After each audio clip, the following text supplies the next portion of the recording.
A čemu služi ova ručka, šta je ovo? Kako je to neki sistem? To služi da bi, znači, potenzivanjem, znači, u jednom smjeru ova cijev se okrenula i sve krave bile puštene. Dobro. Znači, da li išle na ispašu, da li se nešto dešavalo. Međutim, taka ručka i takav sistem vezivanja je bio i kod mene na Kordunu 95. godine i sa 4,5 godine sjećam se kad je majka potegla tu ručku i pustila sve krave. Zato ova ručka više nema funkcije, jer ja odavde ne mislim ići nikad više. Tako da, ona...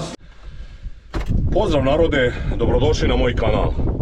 Ja sam Radoslav i u ovom videoklipu pričat ću vam o najtežim trenucima moje poljoprivredne karijere i uopšte mog života koji su se dešavali pre tačno 2 godine.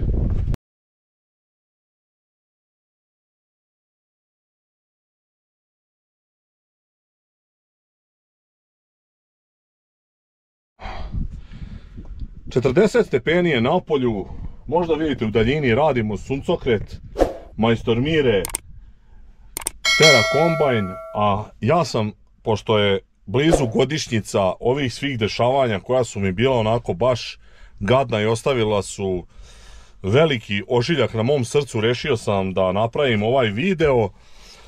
Naime, ako ste pratili moj kanal i sva dešavanja uopšte u vezi poljoprivrede u zadnje 2 godine, znate kako smo pre 2 godine konačno posle dugo vremena organizovali proteste posle nedomaćinskih odluka koje je donela ova vlast, blokade, zabrane izvoza žitarica, industrijskog bilja, gde su naše cene popadale, gde su se stvorili tržišni viškovi, niko nije hteo našu robu. Mi smo u avgustu, tačnije 9. avgusta su krenuli protesti u 12 sati 1 minut, to ćete sada vidjeti gde sam ja potpisao kao tada predsjednik inicijative za opstanak poljoprivrednika Srbije i u sve policijske stanice obaveštenje da ćemo o toj protestnoj vožnji, o blokadama. To je započeo 9. Znači ja nisam hteo da pravim video tačno na tu godišnjicu, hteo sam nešto između, pošto se posle toga desilo mnogo nešto strašnije. Znači, desila se prerana smrt našeg Milorada Novakovića Teče, znači jednog od ljudi koji je učestvovao u organizaciji protesta, bez obzira na to i bez obzira što smo i rođaci, što mi je bio stvarno Teča, jednog divnog mladog čoveka, fantastičnog domaćina, znači ne drugarčine, ne znam šta da vam kažem, čoveka koji je bio spreman svakom da pomogne, tako da sam hteo da obeležim te 2 godišnjice u jednom videu. Znači obe su bile dosta gadne, posebno ovi su protesti propali, bili skoro, dobilo se nešto malo za suncokret, ali generalno nisu uspeli zbog izdaje nekih udruženja. To ću u jednom drugom videu pričati, da se zna ko je ko u poljoprivredi, a mnogo strašnija stvar za njegovu porodicu i za sve prijatelje, još jednom kažem, prerana smrt našeg Milorada Novakovića Teče.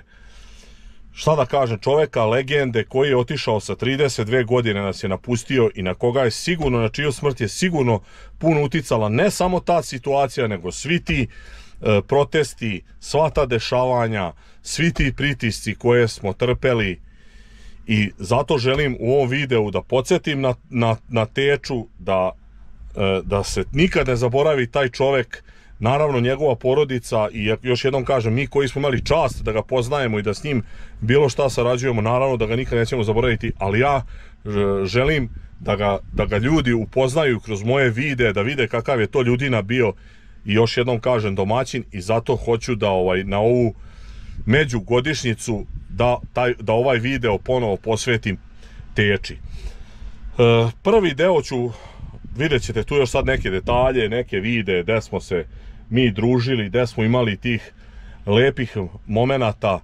Nije to samo bilo napeto, on je uvek bio dobro raspoložen, znači to je bilo neverovatno. Ja sam poznat kao čovek izuzetno nervozan i nisam baš tako lak za saradnju, dok je Milorad sasvim sušta suprotnost od mene. On je bio dobar kao lebac, znači u ponoć da ga zoveš da dođe da ti pomogne. Kad god prekidao je svoj posao, dolazio je ljudima koje je tek poznavao, koji su ono ladno ga nazovu za bilo kakvu sitnicu da im je trebalo tako da vam kažem, takav čovjek, to je tragedija.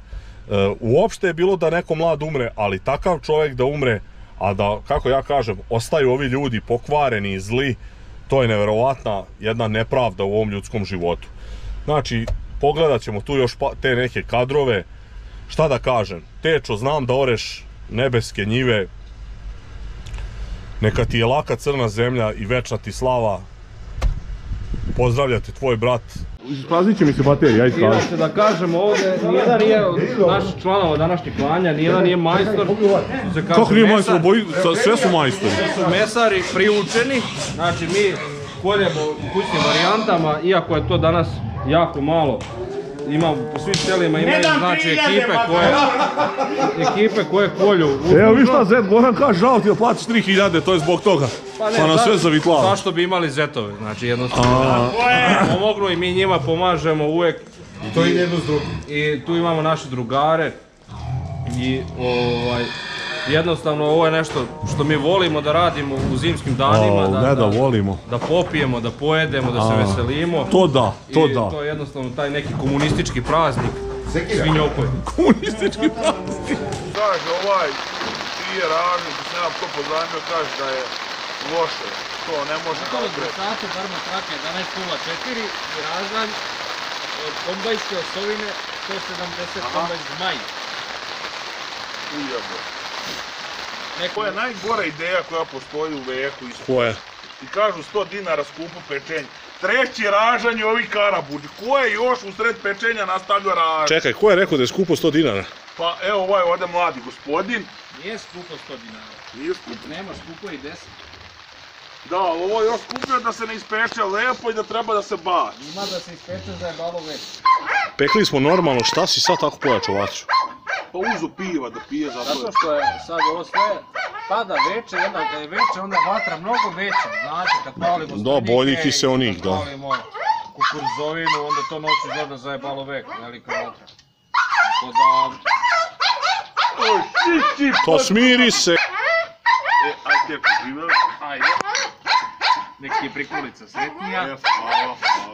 Da nikad ne preskoči. Da se ove godine oplati. I da se oženi ove godine. Šta da?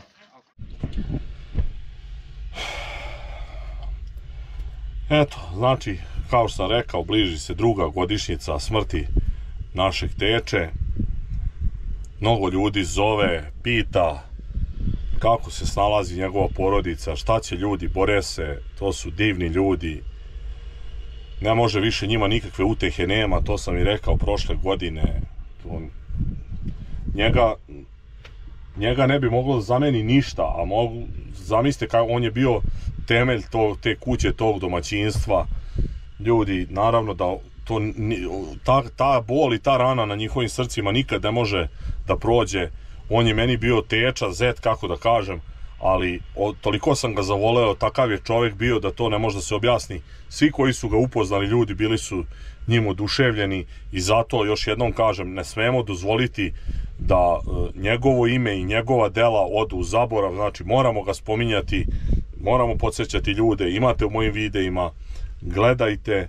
I Teča je mogao da bude uzor mnogima i što se tiče poljoprivrede, a što se tiče ljudskosti, to nije mu niko bio ravan.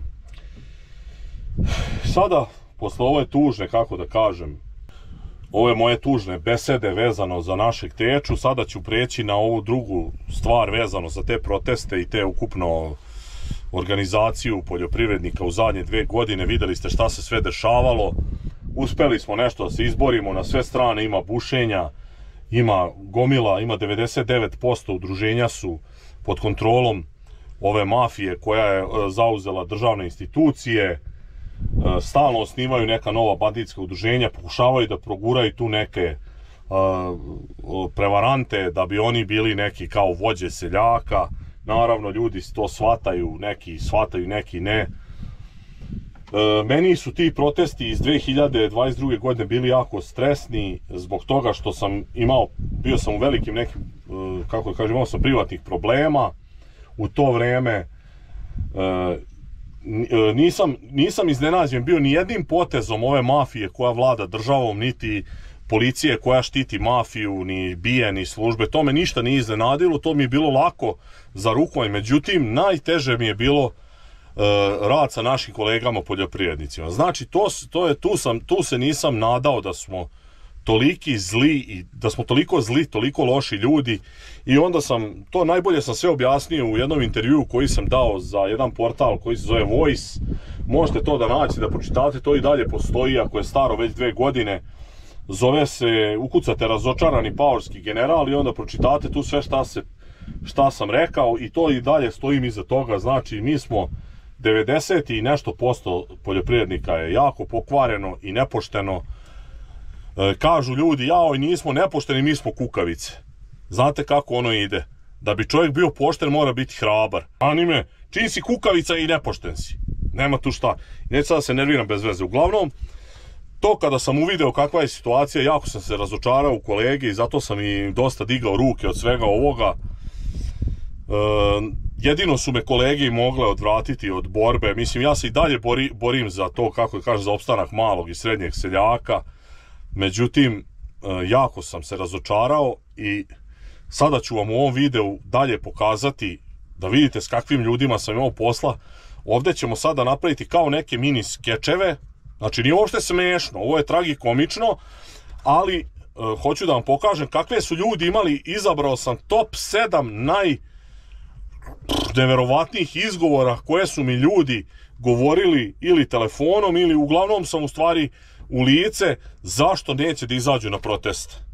I sada ćete to vidjeti, pa ćemo posle to komentarisati i daćete u komentarima, naravno, ispod videa, voleo bih da date svoje mišljenje o svemu ovome. Uglavnom, Mika će u videima biti ja, bit će Radoslav, a ja ću biti ti ljudi koje smo pozivali na proteste i ja ću vam, znači, parafrazirat ću, ne mogu baš ih citirati, ali parafrazirat ću šta su oni govorili i kakve su izgovore pronalazili, pa ćete da vidite o čemu se tu radi. Pozdrav kolege, jeste čuli za proteste poljoprivrednika? Pozdrav Radoslave, kako da ne, čuo sam da počinju protesti. Hoćete izaći na protest? Pa neću, ne mogu da izađem, ne sviđaju mi se zahtjevi, oni tamo traže doplatu za suncokret, ja ne sejem suncokret. Pa bit će i povećanje premije za mleko. Ma nema veze, nek bude povećanje premije, ja neću, šta on ima da traži za suncokret doplatu, šta mene briga za suncokret?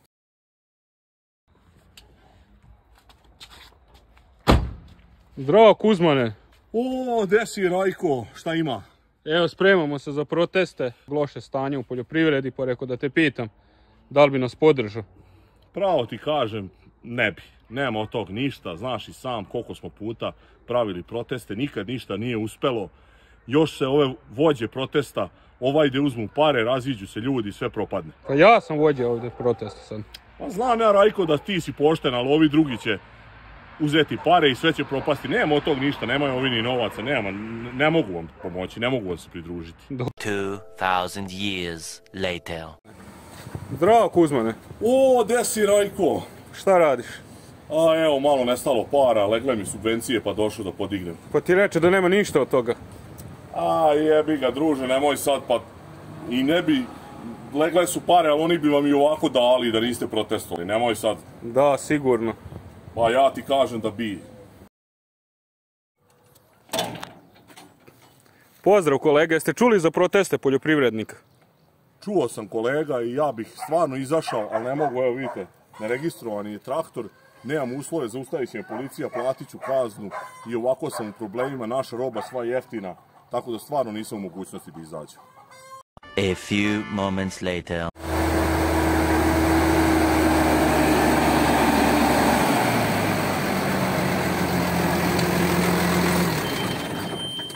Zdravo kolega, pa čiji vam je ovo traktor? A kolega, ne mogu vam sve sad ni objašnjavati, ja imam otvoreno gazdinstvo na ćerku i dobio sam na IPARD, jel treba da me goni ove inspekcije da me proverava na IPARD zbog protesta, odmah bi kod mene došli. Zdravo kolega, kakva je situacija u poljoprivredi kod vas? Joj, šta da vam kažem, katastrofalna. Niska cena šljive, niska cena pšenice, džabe kukuruz, zabranjen izvoz svega, džabe mleko, džabe svinje, totalna propast. Pa jel izlazite sad na ove proteste? Pa ne mogu, pa ja bi među prvima išao. Ja ne mogu, stvarno nemam vremena. Evo vidite, moram da berem šljive. Ja moram da berem šljive. Evo šljive će mi, pogledajte šta mi sve potpadalo. Jako ne pokupim te šljive i još ću u gore situaciji biti. Tako da izvinite, nemojte da se ljutite, ne mogu izaći na protest. Dobro kolega.